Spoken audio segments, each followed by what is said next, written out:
What is the best way to lose or maintain weight according to the very latest science? Obviously, you need to be in the calorie restriction mode, in the calorie deficit, but have you ever wondered which approach is the most sustainable in the long term? Which one should you do? I know I have. I've spent multiple years experimenting with different fasting methods, searching for the best one. Why? Because calorie restriction, especially in the modern environment we live in, is essential for living longer and better. And that's what almost every successful anti-aging intervention across all models have in common, affecting the nutrient sensing pathways, AMPK, mTOR, IGF-1, NAD+. It all circulates, unfortunately in my opinion, around energy balance. Unfortunately, because we have all eggs in one basket, so to speak, but because of that, it makes so much more importance not to drop the ball here. So the more you know about the calorie restriction, the better. Well, as it happens, a brand new study, a massive meta-analysis, just compared them all. Alternate date fasting. Date? Why did I say date? Alternate day fasting, short-term fasting, calorie counting, time-restricted eating. And the results are pleasantly surprising, at least for me. What was surprising, fasting which worked best over 1 month isn't the same as what worked best over 1 year. And the long-term winner comes with some catches and know-hows, which we're going to dive in. I already did a playful overview of it last month using Notebook LM, but so many of you told me, give us your original review. So here it is. Actually, it would be quite interesting to compare the watch time for the both videos in the months. So let's see how smart you can be. Alright, so this new study, published in the International Journal of Behavioral Nutrition, analyzed 47 randomized control trials involving over 3,000 participants. And that's a lot of data when it comes to randomized studies. To me, it's very exciting because I've actually tried all the approaches. So I've downloaded the materials and let's see which method is the winner. Well, they have compared 4 popular fasting regimens to see which one truly stands out for weight loss and overall health benefits, so it's not just scales numbers. And what we have there is continuous energy restriction, CER. That's your classic daily calorie reduction. Think of it as dieting 101 approach. Then we have short-term fasting, STF, limiting calories to about 25% for a couple days a week. Kind of like having mini fasting runs through a week. Alternate day fasting, ADF. Eating very little one day, then normally the next day going like that. It's like being on fast and famine roller coaster. And then we have time-restricted eating, or intermittent fasting, eating all your meals within a set time window each day, usually less than 12 hours. Imagine turning your kitchen into a club with very strict kitchen hours. It's 6 p.m., last call to the kitchen. After that, no go. But which one actually works best?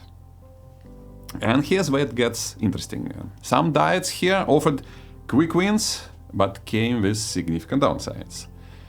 Others seemed less impressive at first glance, but held hidden long-term benefits, but also with some twists. And in the short term, 1 to 3 months, alternate day fasting, ADF, led the pack with the most significant weight loss. Participants lost an average of 3.5 kilos, and that's more than 7 pounds. The idea of losing weight that quickly is tempting, right? But when I tried it, I personally hated ADF. The ups and downs were just way too much for me. Then we get time-restricted eating at 2.2, STF at 1.9, and CER at 1.6. What's very important, and it applies to short-term, mid-term, and long-term results, there is always variation. Okay, there are some people any method works for, some it doesn't. While ADF here worked the best for most people and calorie counting was at the bottom, for some people, like me, ADF doesn't work at all and STF works much better. So I guess what I'm saying, you need to know the pros and cons of each approach at each time mark, and then you can fine-tune what works the best for you. Alright, here's the first catch. Lean mass loss. Not all weight loss is a good one. It surprises me how many people don't realize that. Well, it's not as bad as amputation, but you know, that actually would be the quickest way to shed pounds.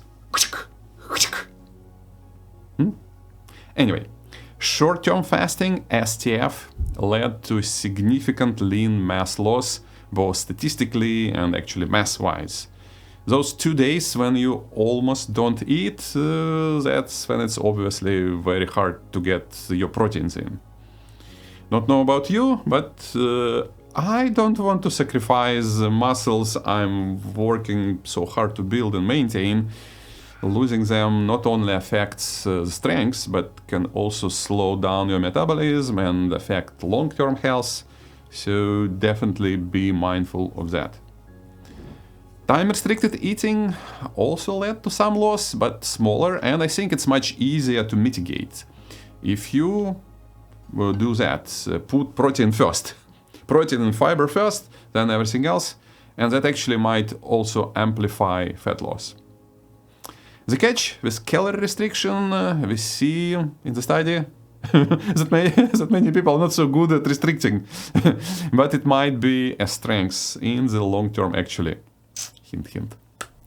And the catch with ADF, while effective in the short term, many people, including myself, found it just emotionally tiring over time. As I said before, when I tried ADF, the wall came very quickly. Maybe I wasn't motivated enough, maybe just not for me. But the dreaded rebound is very real. In fact, at the 6 months mark, every method has bounced back. Let that sink in. Every approach bounced. Because people generally struggle with restrictions. It might work initially, but sustaining it, that's a real challenge. That's also something to keep in mind. If you want to lose 10 pounds before the wedding next month, that's one thing and nothing wrong with it. Just be ready to pay back with some interest. And if you want to lose 10 pounds slowly over the year and maintain it, and then maybe lose another 10, it's a different strategy with different pitfalls, as we will see. So, who is the winner in the long term? Drum roll please, and it's time-restricted eating, TRE, or as it's also known, intermittent fasting. And according to the study, in interventions lasting from 7 to 12 months, TRE not only helped with sustained weight loss, but also showed benefits in lowering fasting blood glucose levels, which is an additional win for metabolic health. But here's a twist. To truly maximize the benefits of TRE, it seems to be a very good idea to link it to circadian rhythms, something I was talking about for years, now in the study as well. Syncing your eating window with your body's natural biological clock. Because when you eat early in the day, let's say from 8 a.m. to 4 p.m., you can ride the enhanced insulin sensitivity. That's how you get even better results. I've tried that as well, and if you're interested in the details, I have the actual data in a separate deep dive into intermittent fasting theory. But in short, I've got more energy, improved my sleep, and I measure that.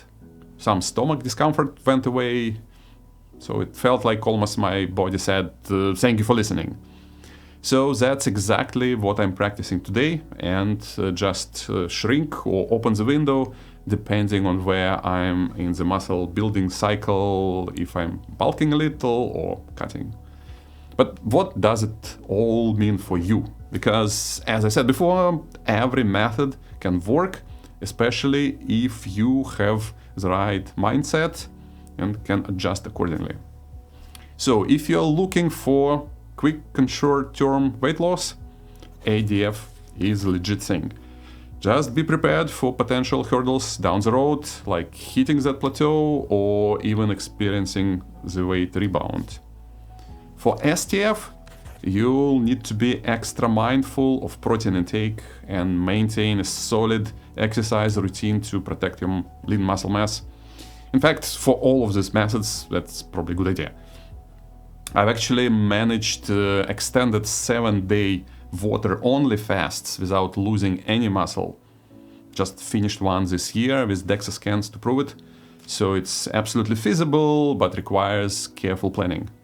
If you want to know more, watch that video, ask the questions. Next, if long-term health and sustainability are your goals, continuous energy restriction can work. Just remember, most of us tend to underestimate how many calories we eat.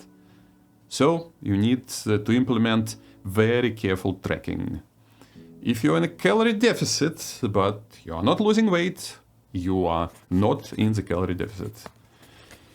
Yes, thyroid and insulin, they're very important, but they mostly affect how hungry you feel, which is a separate topic, separate videos, I have them too.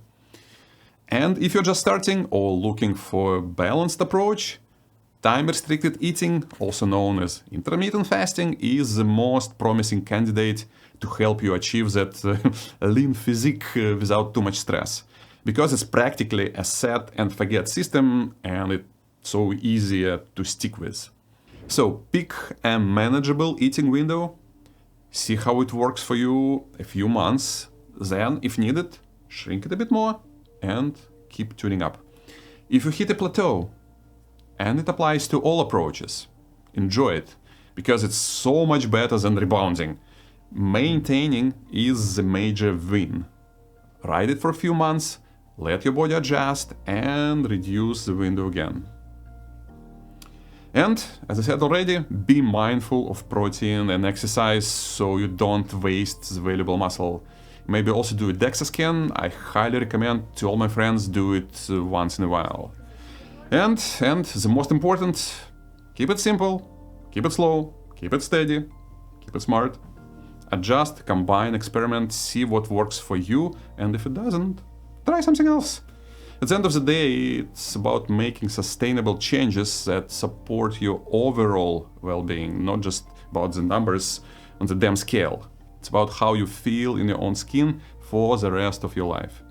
So, while on the subject, find my intermittent fasting 2.0 video. I dive there into common misconceptions, autophagy, circadian data, all the good stuff. Living is smart, aging is bad, and I'll see you there.